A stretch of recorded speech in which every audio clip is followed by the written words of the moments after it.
Jai Radha Madhava Kunja Bihare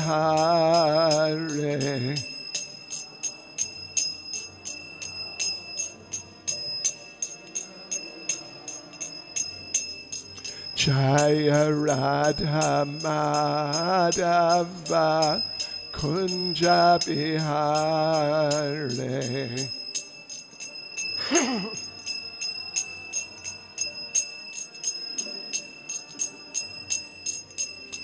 Gopi Jana Vallabha Giribharadhare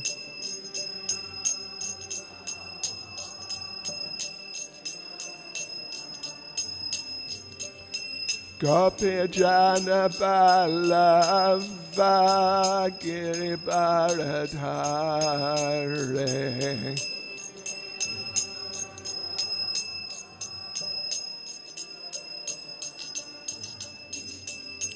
Yashodanandana Vraja Janaranjana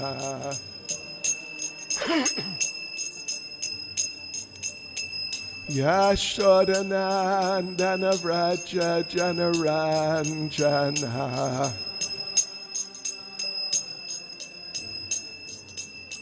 Yamunatira Vanachare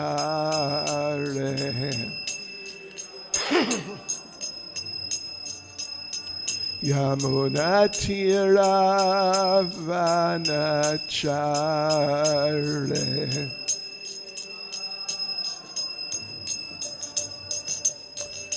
Jaya Radha Madhava Kunja Bihare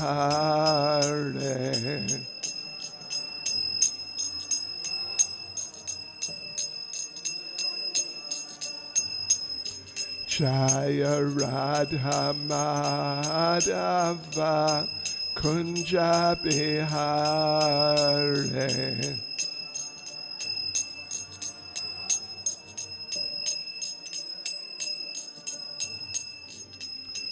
Gopi Jana Vallabha Giribharadhare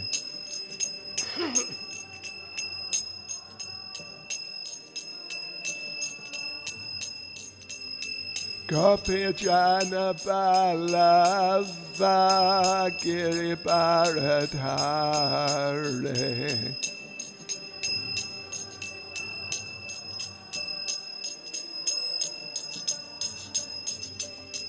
Yashodanandana Vraja Janaranjana Yashodanandana Vraja Janaranjana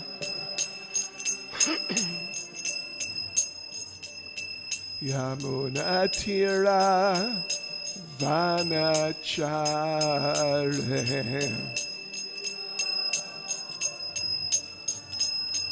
Yamunatira Vanachare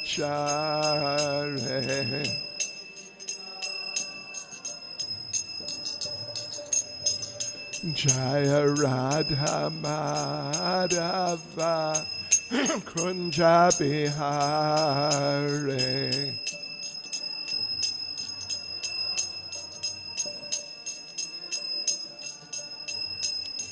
Jaya Radha Madhava Kunja Bihare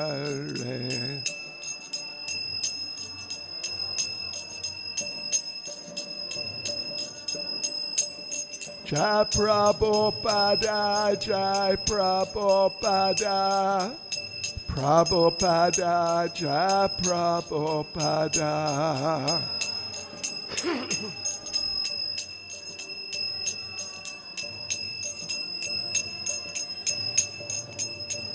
Jai Prabhupada, Jai Prabhupada. Prabhupada, Jai Prabhupada.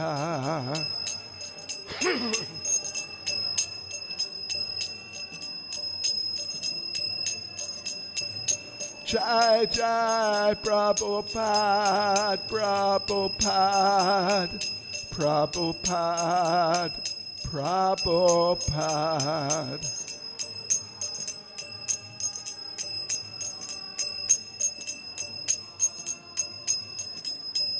Jai Jai Prabhupada, Prabhupada, Prabhupada, Prabhupada.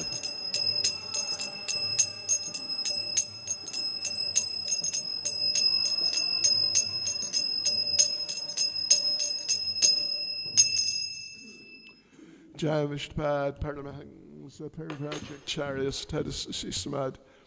His Divine Grace, A.C. Bhaktivedanta Swami, Srila Prabhupada Ki, ISKCON's founder Acharya Srila Prabhupada Ki, Grantaraj Srimad Bhagavatam Ki, Shri Shri Radha Radhanath Ki, Shri Giri Govardhan Ki, Sankirtan Yagya Ki, Go Premanande. All glories to the assembled devotees. All glories to the assembled devotees. All glories to the assembled devotees. All glories to Sri Guru and Sri Gauranga. All glories to Srila Prabhupada.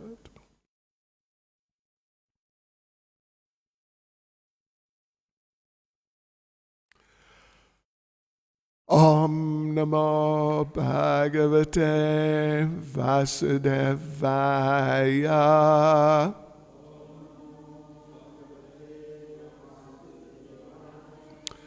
Om Namo Bhagavate Vasudevaya.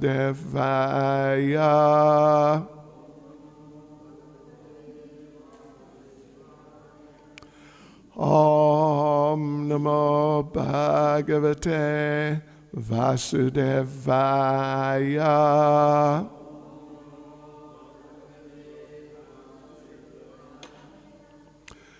Srimad Bhagavatam, Canto 4, Chapter 7, the sacrifice performed by Daksha, text 34.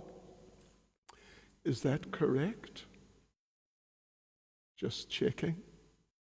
Verse 34. It's correct, right. Rishaya Ucho Ananvitam Te Bhagavan Vicheshtitam Yad Atmana Charase Hi Karma Najyase Vibhutaye Yata Upasedur Ishvarim Na Manyate Swayam Anuvartatim Bhavan Rishaya Ucho Ananvatam Te Bhagavan Vicheshtitam Yadatmana Charasi Hi Karma Najyase Vibhutaye Yata Upasedur Ishvaram Namanyate Swayam Anuvartatim Bhavan Rishaya Ucho Ananvitam Te Bhagavan Vicheshtitam Yad atmana charasi hi karma najyase. Vibhutaya yata upasedor ishvarim. Namanyate swayam anuvartatim bhavan. Rishaya ucho. Ananvitam te bhagavan vicheshtitam. Yad atmana charasi hi karma najyase. Vibhutaya yata upasedor ishvarim. Namanyate swayam anuvartatim bhavan.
Atmana vicheshtitam. Atmana charasi karma najyase. Vibhutaya yata upasedor ishvarim. Namanyate swayam anuvartatim bhavan. Vishaya ucho. Anidante bhagavan vicheshtitam. Yada atmana charasi hi karma najyase.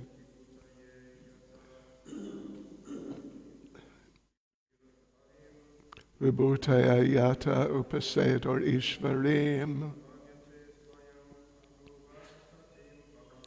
Namanyate swam anuvartatim bhavan. Ladies, Jaya Ucho, Ananvitam te bhagavan vicheshtitam.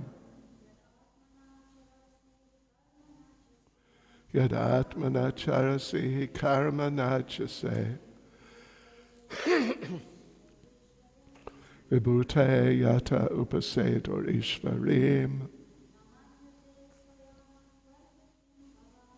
Namanyate swam anuvartatim vivan. Rishaya ucho. Ananvitam te bhagavan vicheshtitam. Yadatmana charasi hi karma najyase.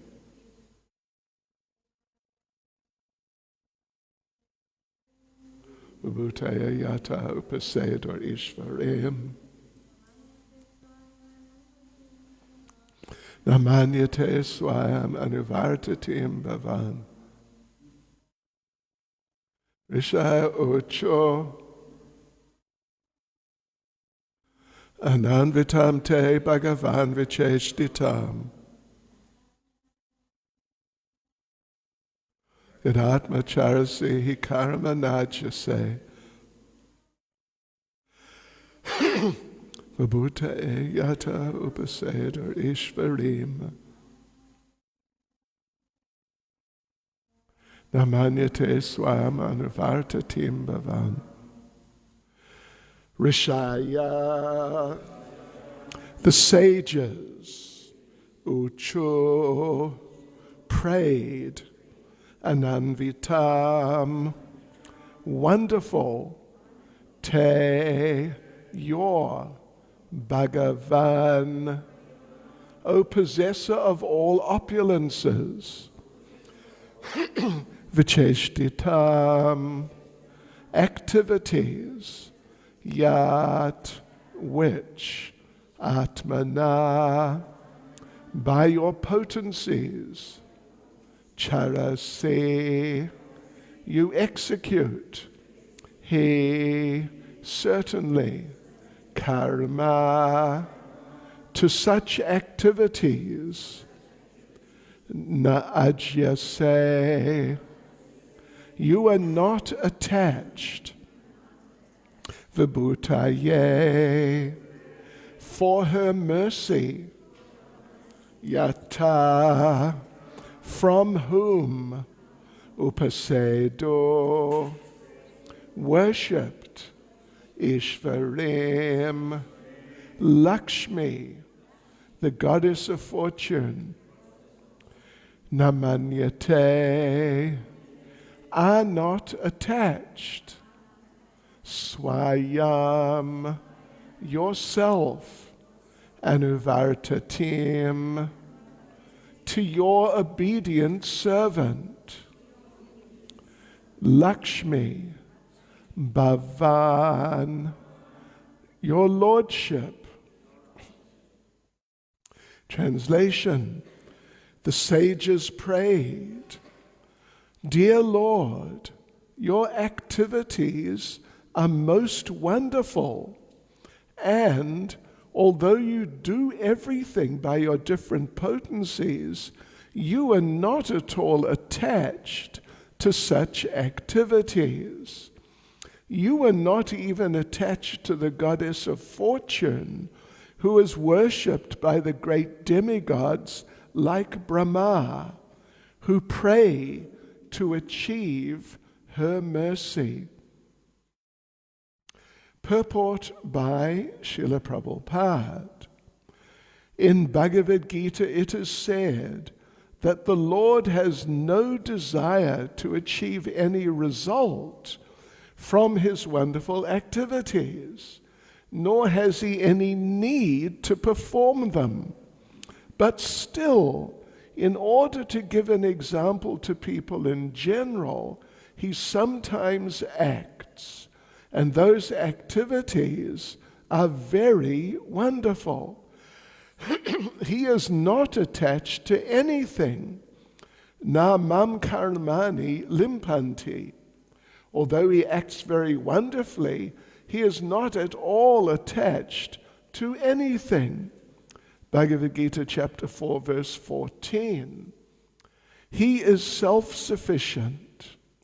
The example is given here that the goddess of fortune Lakshmi is always engaged in the service of the Lord, but still he is not attached to her.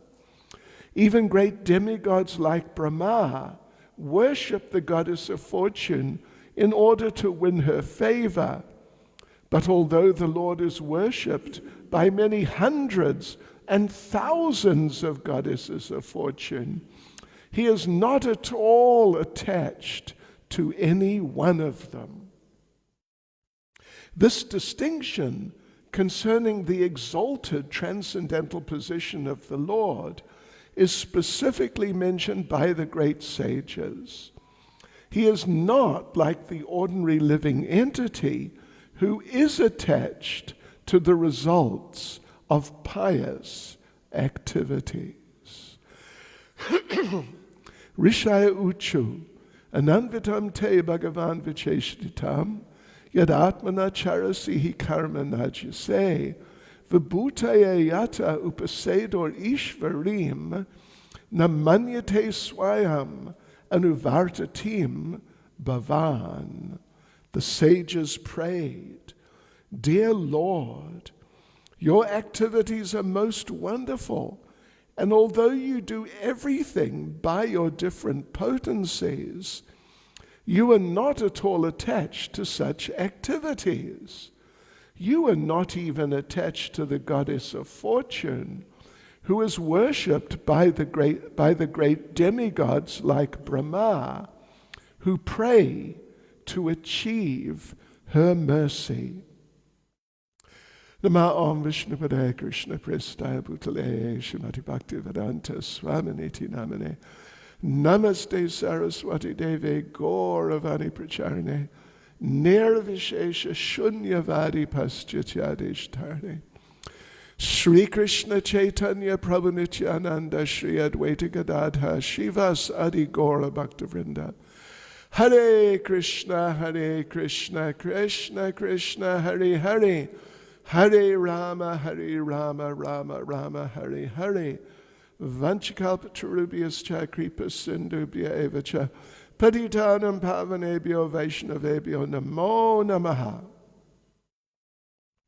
Hare Krishna. So, different people are offering prayers to the Supreme Personality of Godhead, who has appeared here on the scene at the place, well, at Kailash, basically, where all the demigods and everyone has gone in order to pacify Lord Shiva, who, of course, as we know, I think we all know the basic story very, very well, how Lord Shiva was so terribly offended. It was just completely crazy by Daksha. And then Daksha got his just rewards, you could say. But anyway, then all these demigods and other personalities and even Daksha himself, or maybe particularly Daksha himself, they realized, oh, we committed great offenses. Because, for example, the demigods, a number of demigods have offered similar prayers to what the sages are speaking here. And they say that we became implicated in the offenses. They didn't go there intending to commit offenses. They went there to take part in a yajna, which was ultimately for the glorification of the Lord, and included in that was some glorification of Lord Shiva, but then it all got mixed up in some horrible ways. So that story we know very well by now, and of course it's extremely relevant to us, we who are coming from backgrounds in which offense, at least going back into our backgrounds, offense may or may not be taken seriously. It just depends. But here in Krishna consciousness, offense always matters. It always matters. Even in a situation, sometimes we get situations where one devotee has verbally spoken something offensive to another in response to some initial and sometimes much worse spoken offense from the other one. And so the second one just felt, well, what do they say? The best defense is a good offense. Even in colloquial language, That is a very famous saying. Yeah. So, the devotee may think that I should Shri Shri Radha Radhanath Shri Giri Govardhan Shri Caitanya Mahaprabhu Ki Jai, Srila Prabhupada Ki Jai. Devotee may think that I should give this person a taste of their own medicine or something, even just through being disturbed, the devotee may just say something like that. And then if the matter is brought to the attention of some senior figures, then both are held responsible. The second one, who was just responding to some initial and sometimes or oftentimes even worse spoken offense, that second devotee may think, well, I was just settling the score with that person or something to that effect, or I just did it spontaneously. But even if there's a situation and some other party is 99% responsible for whatever offense is there, and you are only responsible for 1%, still you're responsible for your 1%.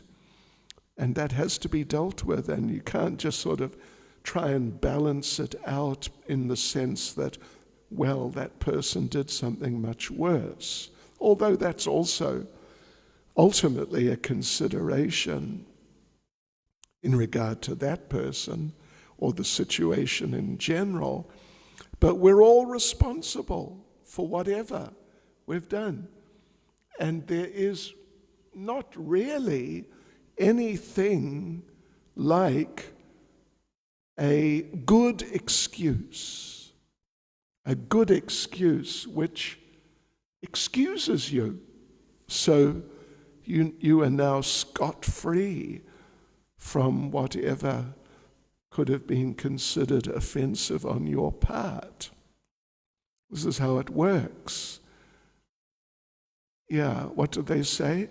The wheels of God grind, means the wheels which grind grains. The wheels of God grind slowly, but they grind exceedingly fine. So in other words, everything matters. Everything matters, even things that don't matter so much, but they matter. But anyway, the point here specifically is about the detachment of the Supreme Personality of Godhead. Na ajase, you are not attached. Na manyate, and you are not attached.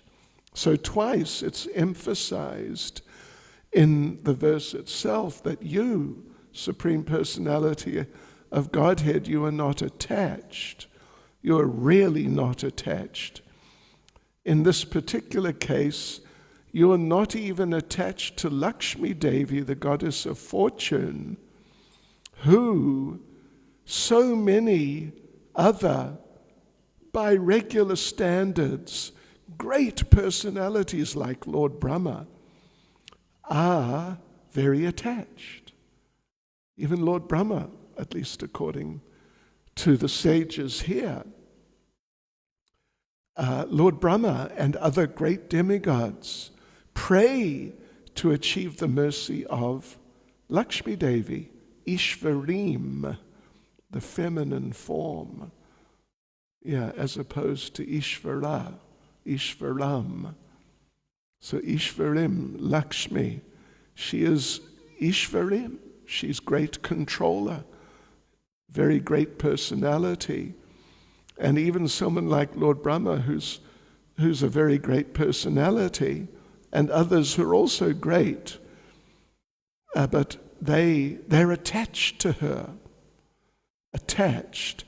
Of course, we must bear it in mind in the context here, that when this term attached is used, the Lord is not attached to even the goddess of fortune, or even Prabhupada says many hundreds and thousands. He's not attached to any one of them, or even all of them he's not attached to at all.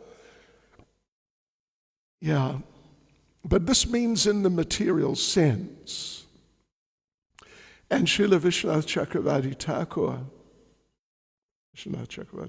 or actually, anyway, either him or Srila Jiva Goswami make the point that this Lakshmi here who's being referred to is the sort of material demigoddess, or at least that aspect of Lakshmi Devi, who is functioning in certain respects as a demigoddess in a material way, by giving materialistic people what they want to fulfill their material desires. This is one aspect of Lakshmi. Yes.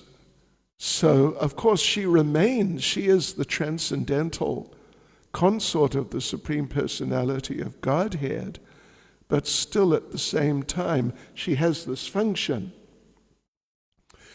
But because she's not, attached to that function, and because she is really fixed in transcendental consciousness, then even though she gives people, if they worship her in the appropriate ways, she gives people, but she doesn't like it, and therefore she doesn't do it for long.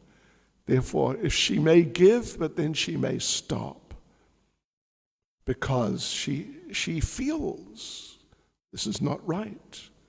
I don't want to do it. I'm just doing it as a matter of duty only. So she's known as Chanchala, flickering. Other demigods or demigoddesses are not known as Chanchala or for being anything like Chanchala. They are very regulated in their services of giving people. Even Lord Shiva, although he's a transcendental personality ultimately, but he's known as Ashutosh, very easily satisfied, not because he just likes dishing out and come to me if you want something, I'll just give you whatever. I'll give you more than what you want. But actually his motivation is that he wants to get rid of those people as quickly as possible so he can get back to his chanting of the holy names of the Lord, which is actually the nectar and the foundation of his life. So, but even he just gives and gives and gives, even though he knows it's not so good, but he does it. But Lakshmi Devi, she doesn't. She stops. Person worships her, she gives them. The person worships her again, she doesn't give them. Yes. So amongst the demigods, or those who function as demigods, she has that particular nature as a devotee in the most pronounced way. But the Supreme Personality of Godhead, he is not at all attached to her in that way. She is his wife, and there's very transcendental but also natural type of relationship between them as husband and wife, and there's definitely affection between them in the pastime of Bhrigu Muni testing first Lord Brahma, first Lord Brahma, then Lord Shiva, then Lord Vishnu. When he came to test Lord Vishnu and kicked the Lord in the chest, and some of the dust from his foot got onto the Lord's chest, the Lord thanked him and said that up till now, my wife, Lakshmi Devi, she will not come any closer to me than my feet. But now that some of your dust from your feet is on my chest, now she may embrace me in the sort of the normal way. She may embrace me to get some of that dust. Yes, so the Lord speaks like that. It's very interesting in terms of developing some understanding of their relationship. So anyway, this is a feature. This is the feature of one of the Lord's 6 opulences, which he possesses in full. And this particular opulence of complete renunciation is perhaps more difficult for people to really grasp as an opulence. Beauty, that's easy to understand as an opulence. Wealth, of course, that is opulence. It's very easy to understand how wealth, beauty, knowledge, strength, these types of things are opulences, and they're real assets. They're real assets to whoever possesses them. But renunciation, of course, it's interesting that it's the sages here who are pointing this one out. Anyway, that's just sort of by the way. It's the sages. And sages are generally meant to be renounced, so they would appreciate. But, for example, the wives of the Brahmins, maybe not so much them. Anyway, to appreciate these other opulences as opulences and assets and desirable and wonderful things, that's not difficult. But to appreciate renunciation as an opulence, something desirable and glorious and wonderful, at least particularly for non-devotees, and sometimes for devotees it may be a little difficult to grasp. But for non-devotees, they would feel it would be not an asset at all, but something negative in the character. But in the case of the Lord, of course, it's glorious, and the way the sages are putting it here is very nice. That the Lord is not attached to Lakshmi in the particular way that even great demigods, even including Lord Brahma, they are attached to her because they pray for her mercy in that particular sense of wealth and good fortune in material types of ways. But the Lord is not. And in the pastimes of the Lord Krishna, for that matter, in the pastimes of Lord Krishna, from time to time, he shows some renunciation. Of course, it's a deep transcendental subject. It's not just a simple point of just giving something up. It's actually a deep point, but Krishna definitely, from time to time, he displays his renunciation. Of course, we all know very well there's the pastime of the rasa dance, and the Lord abandoned the gopis, went with Radharani, but then abandoned Radharani. It's amazing. It's a display of renunciation. Lord Krishna was in Vrindavan with his greatest devotees, all the Brijbasis, not just the gopis, but all the Brijbasis.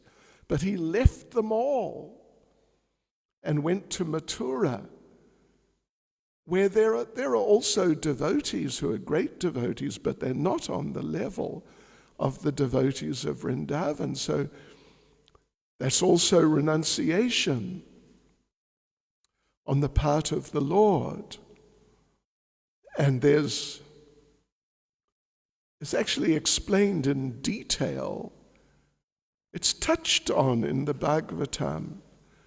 Narada Muni touches on it, but in the Gopal Champu, Srila Jiva Goswami elaborately discusses the subject of the renunciation of the Lord and his relationships with the devotees in Vrindavan. And he discusses this. Well, Narada Muni actually discusses with the Lord himself. It's a very interesting discussion. Narada Muni knows it's time for the Lord in terms of the sequence of the pastimes and how it's all meant to work according to the official plan. So Narada Muni tells Krishna, he doesn't want to tell him that, my Lord, you got to leave Vrindavan. It's just the next part of your pastimes, you got to do it. So let's go. Let's go to Mathura. Narada Muni is a very humble devotee. He doesn't want to be so sort of forthright with the Lord, like he's instructing the Lord, something like that. So the way he does it is he says, my Lord, I know that in a few days I'm going to see you kill Kamsa. And I'm going to see you free your parents, Vasudeva and Devaki, and do so many things. I'm going to see you do this and that and this and that and many things.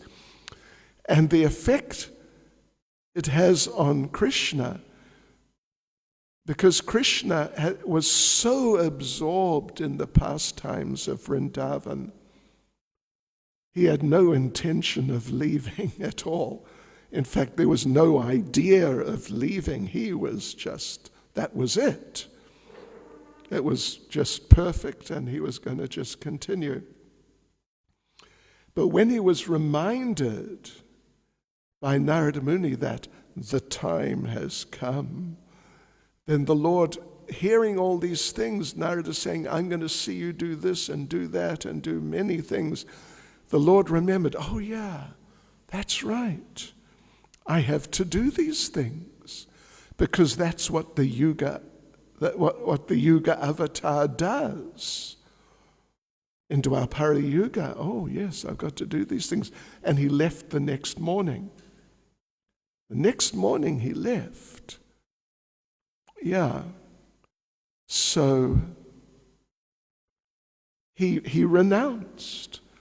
It's amazing how he renounced his relationships with the Brijbasis and even with the gopis.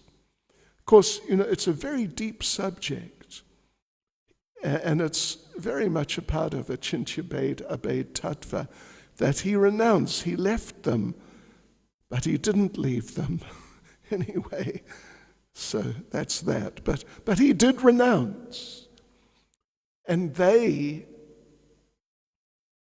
had to tolerate being forcibly placed in a position of renunciation by the Lord. And even though he didn't go, but they thought he went. So when Krishna went, actually it's there in Caitanya Charitamrita in Adi Leela, what is it, chapter 13? I think 13, story of the Rasa dance, that Krishna, Lord Chaitanya goes just into a whole sort of transcendental world where Radha and Krishna are meeting while the Rath Yatra is going on. And in it, Lord Krishna tells Radharani, you know, I actually come back every day. Yeah, I'm there every day. Yeah, by the mercy of Lord Narayan. But when sometimes they would see him, they would think, no, he's gone, so it's not him. I'm hallucinating. And sometimes he would speak to them that it's me, Krishna, I'm here. And they'd say, no, you're not here. Because we know you left. We know you left, so it's not you, I'm just dreaming. Anyway, these are very transcendental aspects of the pastimes.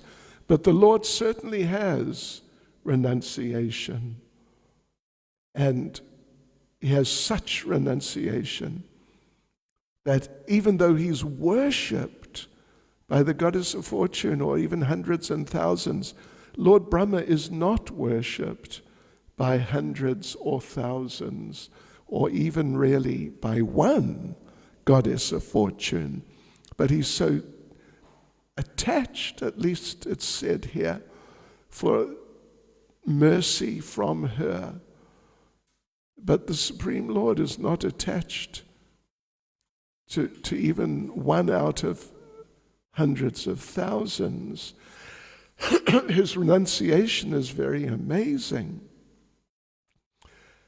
And particularly renunciation, of course, of material things which are opposed to Krishna consciousness. That sort of renunciation is a great opulence. To be able to give up illicit sex life, intoxication, meat eating and related, and gambling, all these things, attachment to wealth. To be able to actually renounce these things in Krishna consciousness, that's a great opulence. That's a great asset for the devotee. Otherwise, in Krishna consciousness, these things can be terrible obstacles, or even sometimes insurmountable obstacles to the devotee's progress. Yes, so that renunciation in the Krishna conscious context is a very valuable asset for the devotee to have, and even without it, without enough of it at least, life in Krishna consciousness is definitely going to be more difficult and even painful, because these attachment to these things, including just material opulence, they're like sort of pins or needles or knives or things like that, which get stuck into the devotee, and they cause pain if we become attached to them, and therefore there's some difficulty arises in our Krishna consciousness. But the Lord is so glorious that he's not attached in that way at all, even to someone like Lakshmi. Of course, there is the aspect of transcendental attachment, but let's just say transcendental love, the affection and the attraction which arises out of transcendental relationship, that is there in the Lord.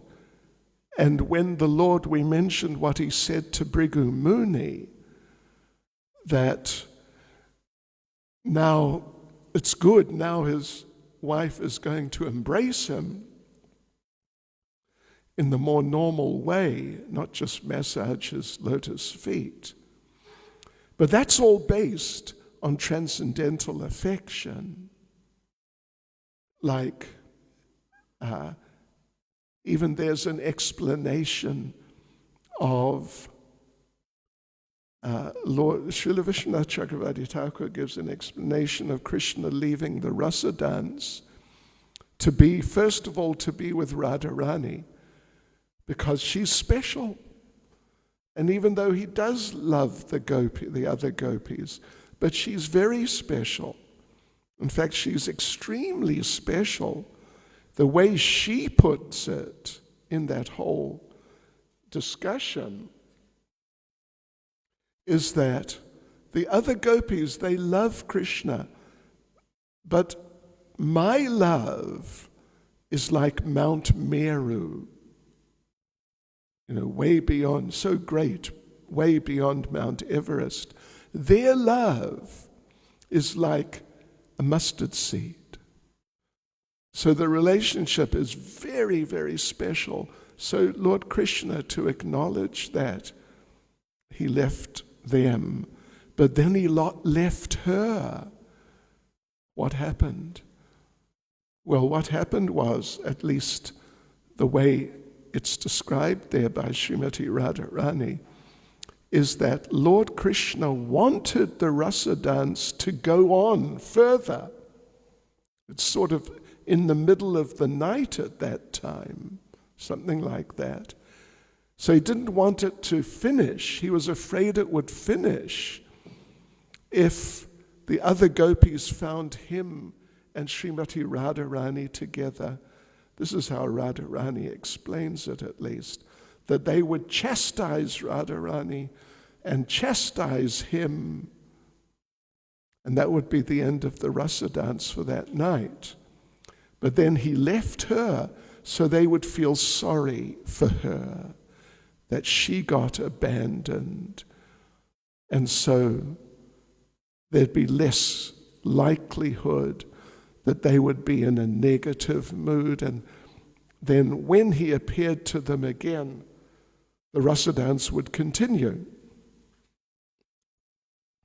So yes, the Lord, for example, out of affection for Arjuna in the battle of Kurukshetra, it's the same principle of affection and love, that out of love for Arjuna, Lord Krishna drove his chariot, and that's Sudra activity. Even we know Karna, who was biologically, you could say, a Kshatriya, the daughter of Kunti and Yamaraj. So, it's definitely a high birth.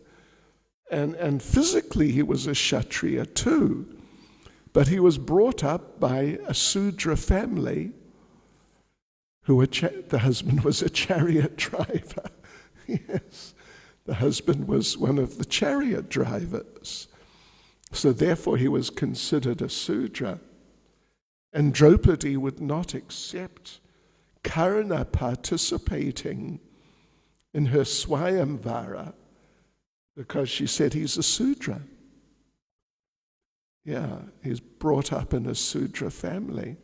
So Lord Krishna willingly, happily took the role of a Sudra out of love for Arjuna, just driving the chariot. Go this way, go that way, stop, go faster, just taking orders out of love.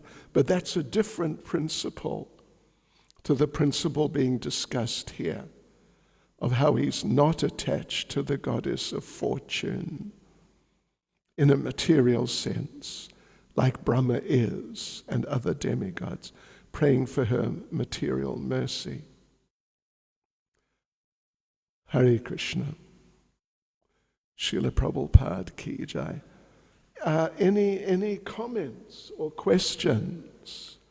Maharaj, additions, subtractions, corrections, chastisements. Nahi? Wonderful explanation. Aj nahi?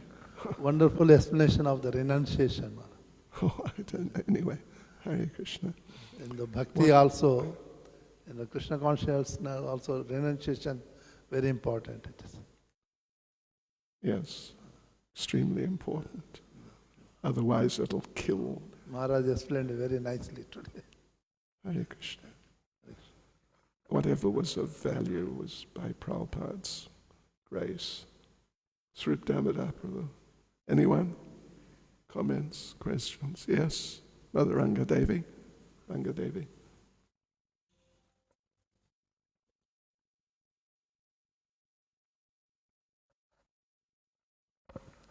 Hare Krishna Maharaj. I was just wondering if Treta Yuga, normally it comes before Dwapara Yuga, after Dwapara Yuga, right? So in this Kalpa, it comes after, it comes Dwapara. before. It comes After Treta. Yeah, it comes before Dwapara Yuga in this Kalpa. So does Krishna appear in every Dwapara Yuga, or does he come in Treta Yuga? He comes in all the yugas as a yuga avatar. Yes, but always in Dwapara, always in Treta. I'm thinking Krishna as Swayam Bhagavan. Krishna. Well, he only comes once in a day of Brahma. And the way the Bhagavatam puts it is that he comes when there's this freak situation, sort of, which you've mentioned. Because it's a fact, Dwapara means second, and Treta means third. It's a bit of a complicated question, actually. It's a bit of a complicated subject about, the yugas and the arrangement. And it's only mentioned once in the Bhagavatam. And Prabhupada, of course, addresses it a little bit there, not at great length, but then he doesn't mention it at all. And you'll see when Prabhupada talks about the yugas and the sequence, which he does, it's not, from time to time he does. He just talks about them in the order, the order they are this time. He just does. And in my experience, he doesn't even mention again the fact that there's this unusual arrangement. So, but if your question is, the Lord comes as Yuga Avatar in Dwapara Yuga and in Treta Yuga. Yeah. Thank you. Hare Krishna. It's complicated. But Prabhupada doesn't let it become complicated, actually. He just, he mentions it, if you have a look there, and then he just moves on. Thank you. Hare Krishna. Srila Prabhupada ki jai.